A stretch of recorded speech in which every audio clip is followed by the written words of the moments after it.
Hello, today we're going to do an analysis of a square root algorithm using binary unsigned numbers.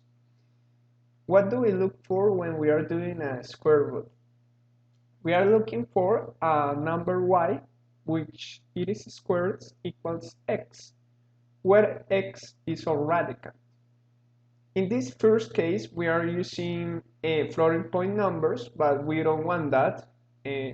So we are going to change a little bit the problem. We are going to find the closest integers such that q squared plus a equals b. A is going to be a residue. Q will be the closest unsigned binary to the actual answer, and D is going to be the radical. First, let's look at the first 5 possible values of q squared.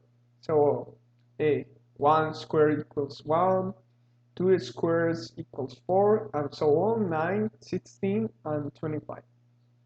If we look at it as a sequence, we are going to obtain that q grows linearly, 1, 2, 3, 4, 5, and q squared obviously it's going to grow polynomically, in this case to the square power, right? So 1, 4, 9, 16, 25. So now I want to look at an example. Let's say we have a q, right? A q of 10. In this case, here we are using binary.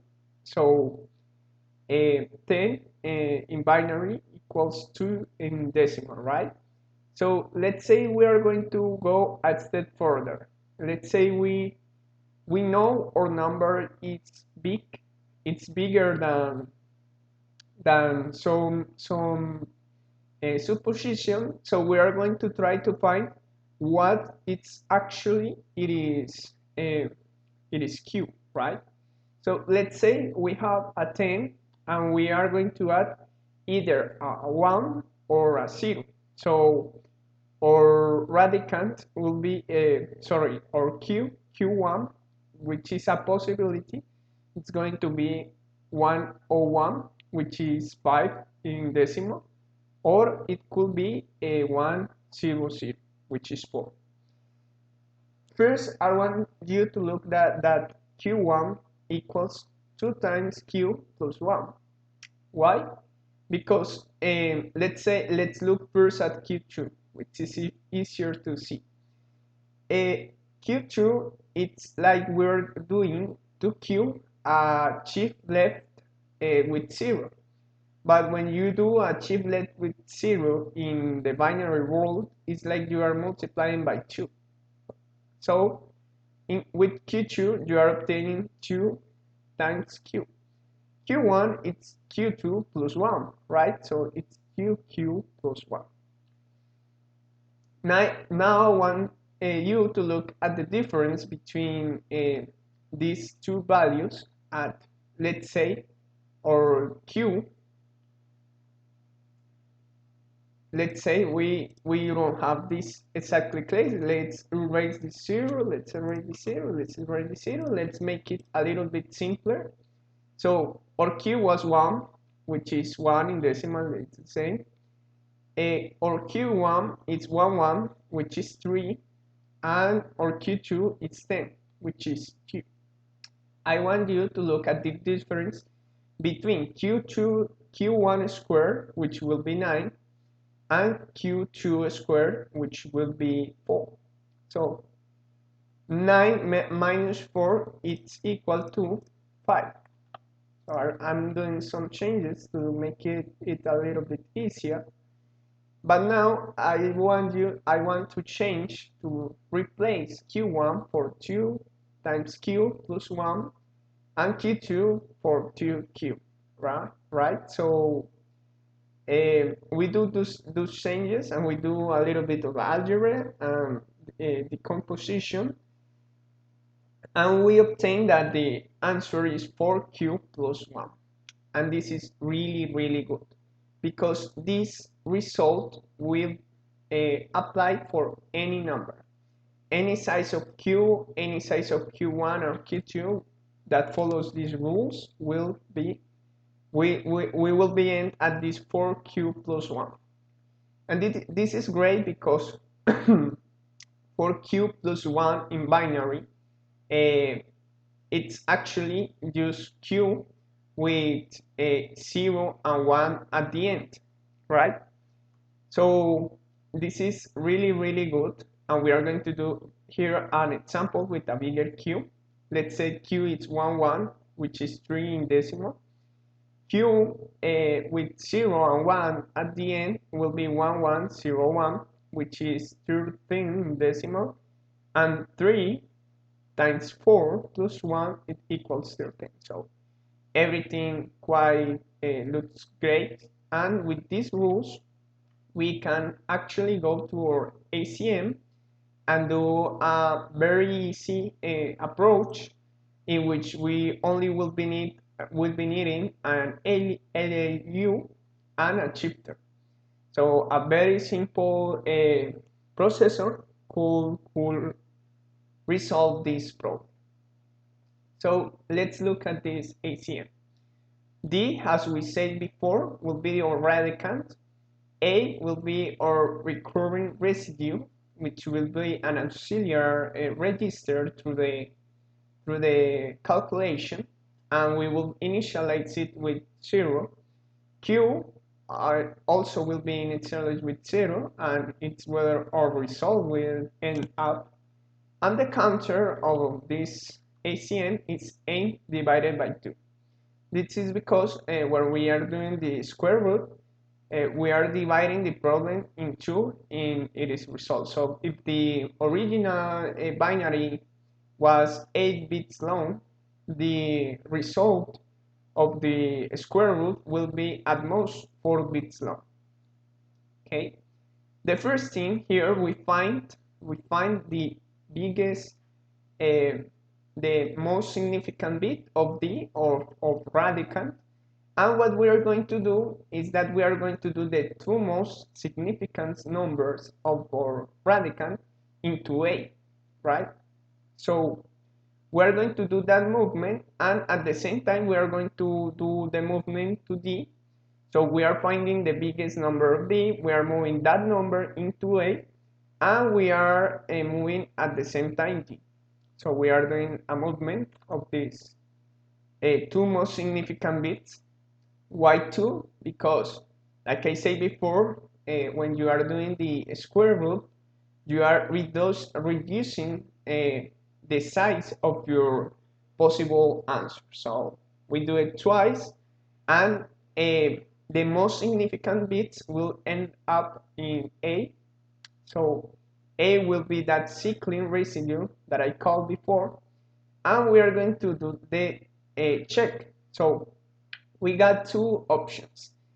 In the first option, like I said before, let's go back. We either decide that our Q is Q1, so we append 1 to the end of our original Q, or we append a 0 to our original Q. And how do we decide which one we do? With this 4Q plus 1. But this 4Q plus 1, it's implicitly saved in Q appended with 0 and 1. So if we go back to our ACM, what we are going to do is that we are going to append first that 0 and that 1 to our Q, and we are going to do the difference between A and Q. If that difference goes through, in other words, if our difference gives us a positive number, which means that A is bigger than Q, we can conclude that our actual radicand, or what we are looking for, it's of the form of Q1, right? So we are going to put a 1 to the end, and that is what we do. That's what we do here in the no part of our answer. Why in the no part? Because we are assuming that in C we are saving or carry out of this operation, and if this operation goes through, C will be 0, right? But if this operation gives us a negative number, in which our case, if our machine is not capable of expressing negative numbers, so the answer of C will be 1. So that will be the case in which we cannot do the operation. And it will be this part of our algorithm. So if we go through the node, we are going to see that we are doing shift right 2 of Q. What we are doing here is that we are assuming that we don't want to do a duplicate of Q, because as I said before, Q will be smaller than D. So if we are using the same sign register to save D, that register will be more than enough to save Q, and we can do everything with Q because we are never going to lose information. So we are doing shift right 2 with 0 with Q, that we get back our Q without the 0 and 1 that we put here before. We are going to do, after we get our Q to his initial form, which will be this Q, this initial Q, we are going to append the 1 that we just found out, which will actually make our Q, or Q1. It will transform Q into Q1, which will later become Q again, because this is an iterative problem, and we are going to reduce our counter. In the case we are not able to do that, we are not able to do A minus Q, so we are going to do a restoration step. We are going to do a restoration step, or in some cases some machines simply cannot go through this, so they don't change A. That will depend on how your data path works, but that is like an implementation problem. Here we are just looking at the general algorithm of the ASM, sorry, and we are going to again take back our Q to its original form. So we are going to delete this 0 and this 1 that we put at the end of the number. And in this case, we are going to transform our original Q, this Q equals to 1, into Q2, which will be 1 and 0. And as you can see here at the end, we are doing shift left with Q and 0, which is just what we wanted to do. And with all this algorithm, I just want to remind that in Q, we are going to say this part, Q, A, at the end of the algorithm, whatever is still in A will be a residue. And if we sum up Q squared plus A, we should always obtain D, which is our radicand. And that's all for now. In a later video, maybe I'm going to do an actual implementation of this algorithm into a working machine, but for now, this is all you need to know to do the square root for unsigned binary number.